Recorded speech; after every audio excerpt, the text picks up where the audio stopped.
Alabama promotes Gillespie. Love the sound of that. And Roach, there's a new field house coming for the Hoops team and a player spotlight. We're going to talk about QB Reese. All that right here on the Bama Tailgate YouTube channel. Make sure you guys like and subscribe. Give us a thumbs up. It's a great way of saying roll tide. Let's get this party started. Here's your invitation if you don't have one yet.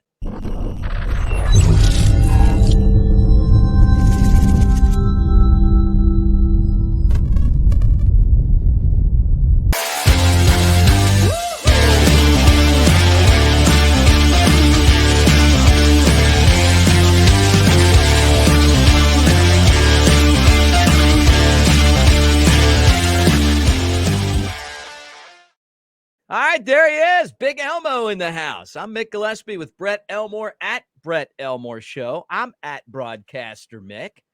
Great to see you, my friend. Show's brought to you by Pearl River Resort with all the great things coming up. Celebrating 30 years over in Choctaw, over at Philadelphia at the Golden Moon Casino, the Timeout Sports Lounge, Dancing Rabbit Golf Course, and some great concerts. Brian McKnight's going to be there. Cool in the Gang, which is what we should call this show. Yeah. And a bunch of other great stars, too. Lone Star, man. You like those guys. Well, man, they were big back in the early 2000s, I guess. Yeah, like late 90s. Like late 90s country kicked ass, man. It's probably some of the best country music. I mean, that's probably the last of the real good country music back in the 90s. So good, man. Clint Black, Tracy Lawrence. Yeah. Garth Brooks was great back then. Lone Star, I throw them in there. Man, you're throwing them out hotter than that. I could sit here and talk about those groups all the time. And for you, Billy Ray Cyrus. We're not going to forget about him. What about David Ball? Do you remember David Ball? Yeah, I do. I do. He had a song Doug Supernaw. Remember Doug Supernaw? There you go. We're digging deep now. We're digging deep. I'm probably missing like the Chattahoochee guy. Alan Jackson. Alan Jackson. Yeah, can't forget about that. That was a big one. Yeah. So anyway, they're going to be there. All right, let's talk about some guys that just got an Alan Jackson 90s type payday as coaches for the University of Alabama. I love to see this, man. First off, Robert Gillespie should be my cousin. He got promoted to assistant head coach and running backs. And then Freddie Roach got promoted to associate head coach and defensive line. And I'm glad these are the two guys that stuck when the staff turned over. They have been super impressive. They've been helpful for Coach DeBoer. And I said it yesterday, and I mean it. Coach DeBoer's staff, he's got a lot of really talented new guys, but they need to listen to what these guys are telling them, especially when it comes to in-state and Southern recruiting. Yeah, you're right. By the way, what's the difference between associate head coach and assistant head coach? Man, everybody's got a great title now. Now, let me say this, Brett. I'm vice president of broadcasting and baseball media for the Smokies. So I get it, man. Like getting a vice president title is pretty awesome. So I've never had a vice president title. Yeah. So I get but it comes with more money. It comes with more prestige, and it also comes with respect. And these guys have earned that. Yeah. And I know there's a lot of associate head coaches and offensive coordinators and stuff on this staff, but they're with all of that. Where's my assistant? Where's my associate? Normally it comes with a pretty good payday. You're right. It has to come with a great payday. Good for them. Yeah, Freddie Roach has got that smile like, I got paid, and I'm the associate head coach, and Robert Gillespie's rocking the cool shades. I like it. And yeah, you're right. In all seriousness, the new coaching staff going to have to listen to these two guys. They've been there in the trenches with Coach Saban. They've seen how this program works, and especially Freddie Roach. Freddie Roach is one of those guys that's loved by Alabama fans because he's a former player. Right. And he's a good football coach. So he has that two-tier aspect to him. He's a former player and he's also a coach. And if anybody knows Alabama football, it's Freddie Roach on that staff. So need to listen to him a little bit and maybe get some pointers. Not to say that this new coaching staff isn't doing that or they claim to know it all, but it's vitally important for you to recruit your home base. I always go back to this Phillip Rivers thing. Back when he was at Athens, was it Athens High School up in North Alabama?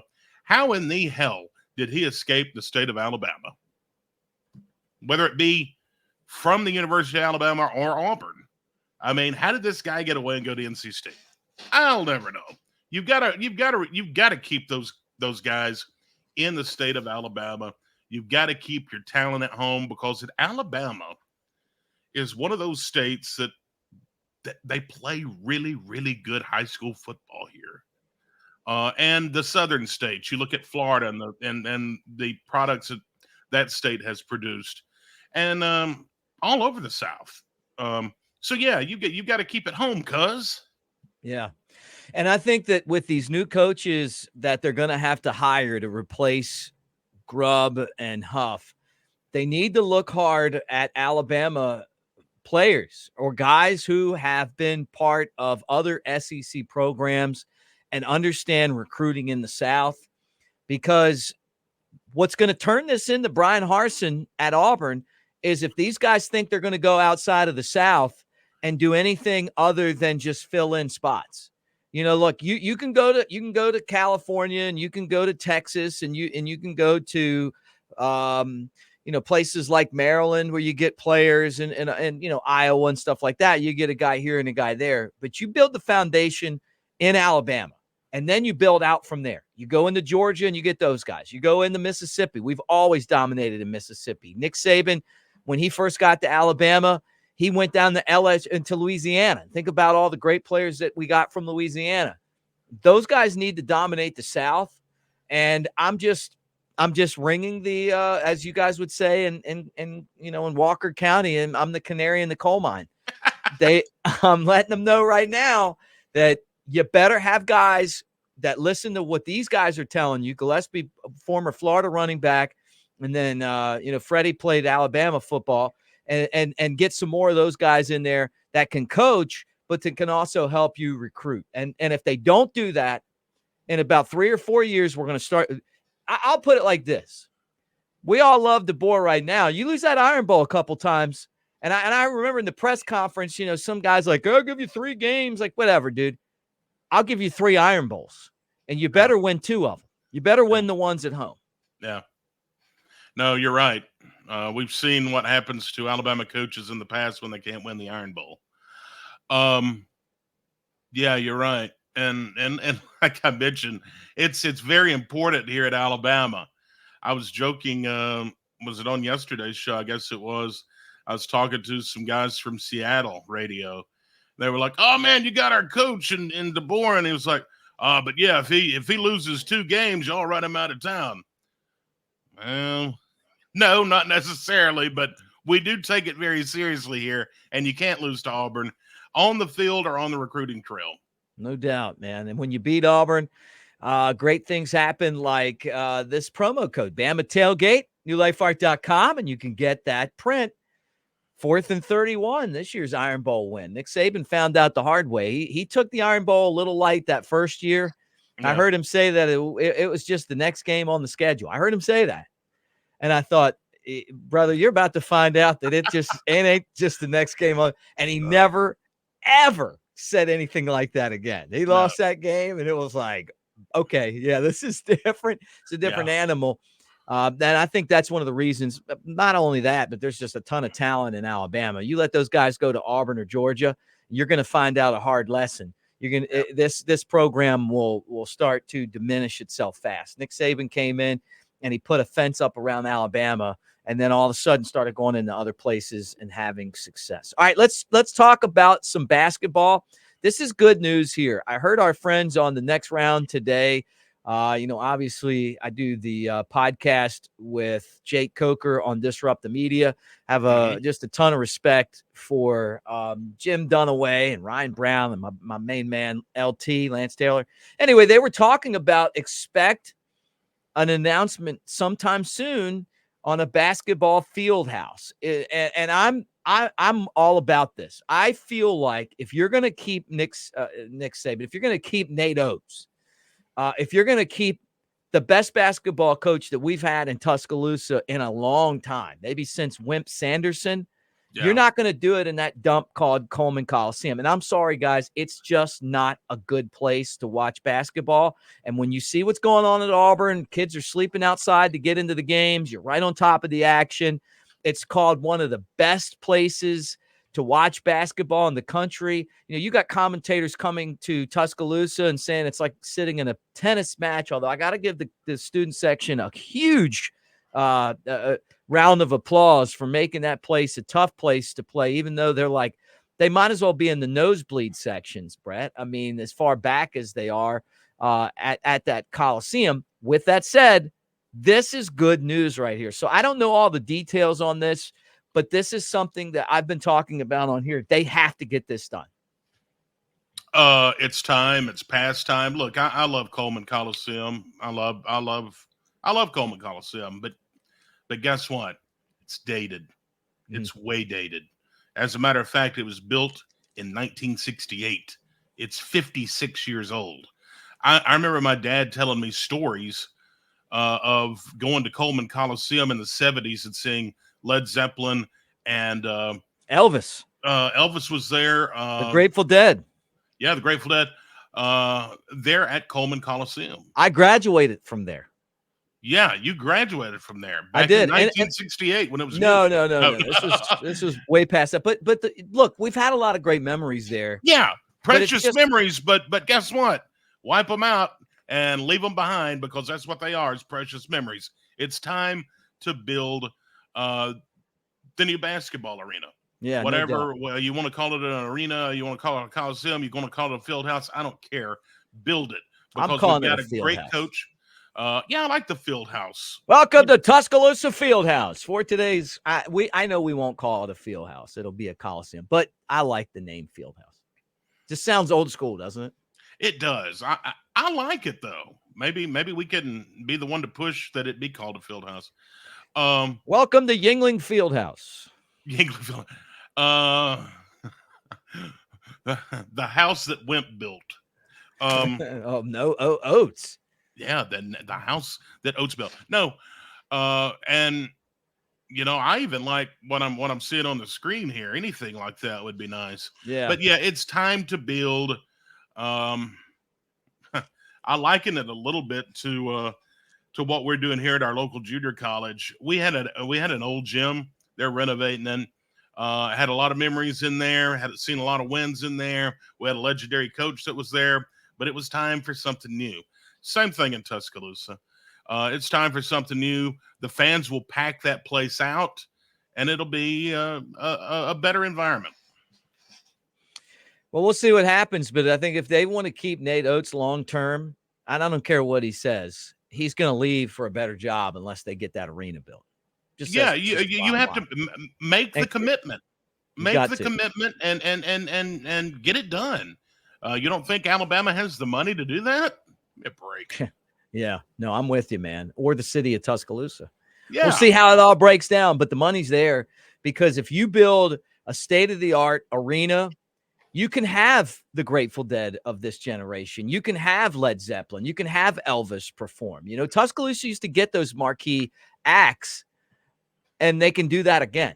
But, look at what Knoxville does at Thompson Bowling Arena. You get all the big acts that come through there, including Alan WWE, Jackson, including WWE, yeah, which we love, by the way. I wonder if David Ball played there. I don't know. He was probably opening for somebody. Yeah, he opened. Okay. How about Jason Aldean? I like the Jason Aldean and Kid Rock could be the act that opened up the new Tuscaloosa Field House. All right, we're getting way ahead of ourselves. Where we are, we're dreaming here. All right, let's Let's go. Or how about Usher after the performance that he had at the Super Bowl halftime show? Guy killed it, man. Love Usher. Let's talk about. I loved it, man. I was gyrating all over, man. I guess that's what you'd call One it. of the I think I was best working. One of the best Super Bowl halftime shows, really, man. And it was great seeing Ludacris in there, Lil Wayne, but that's what I'm talking about, man. Whether you like rap or you like country or you like rock and roll or you like me, I like the Grateful Dead and probably like old R&B stuff. The classics, all of that stuff. You build a new facility there, you allow alcohol sales, and you're going to be able to make the money back on the building in T-Town. All right. Let's do our first player spotlight. And these are guys who are coming to Tuscaloosa that we kind of wanted to get into and talk about. And I felt like the first one needed to be QB Reese because you saw QB Reese in action this year.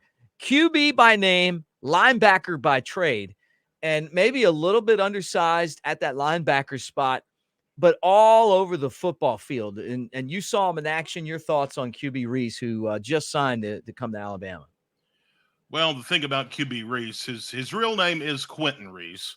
But QB, yeah, I mean, I saw him play football.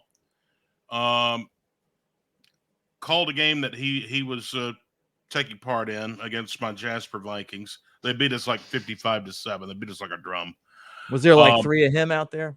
Yeah, it felt like there's about 15 of him out there, it seemed like. But no. And then I saw him at the basketball game, and I was like, which one's the Reese kid? I'm looking out, and I look, and I say, that guy's not the same guy I saw on the football field. Surely not. But then I got to looking. Guy's a big guy. He's 6 foot, 205 pounds. That night that I saw him all over the football field, he's a guy with a lot of quickness. He makes plays. He knows how to make plays. He knows how to sniff out the football. That's what he does. And he'll play some on special teams. I saw him on kickoff returns. So the kickoff team. So he's all over the field. He had a bucket load of offers from all other schools, but his timeline, he was offered at Alabama on August 1st of 2023. Then it was just like a little over a month later, he commits to Alabama. And then, of course, we had all the transition and everything, and then finally signed about a week or so ago. But QB is going to be a playmaker. And in talking with him, Mick, just even during the interview, that the brief few minutes I had with him before the basketball game the other night, just talking to him off the air, good kid. You can tell, good kid, well-spoken kid, and also Mama agreed. She talked about the comfort level with the new staff there at Alabama. So when Mama's happy, everybody's happy, and QB's going to make some noise on the field. Like I said, 6 foot 205 out of Ramsey High School in Birmingham. They wear the hill right there on the jerseys, and it's because if you've never been to Ramsey, you kind of climb up this big hill, and it's right there on the left. But I like QB. He's going to make some noise there at the university. All right, guys, that does it for our show today. Make sure, though, that you take advantage of the promo code Bama Tailgate at newlifeart.com. Get 15% off your next Daniel Moore print. You want to pimp out your man cave. Lots of great moments at the University of Alabama that have been enshrined by the greatest artist of football prints ever. And we're lucky to have them in Tuscaloosa, or really in Birmingham and Hoover. But, painting all of those great moments of Alabama football. And Nick Saban left us a treasure trove of moments. And now Coach DeBoer will try to follow suit. For Brett Elmore, I'm Mick Gillispie. Thanks for hanging out. Make sure that you guys get in the comments section some really great comments, intriguing thoughts yesterday. And we'll try to do the same thing today. Roll Tide, everybody.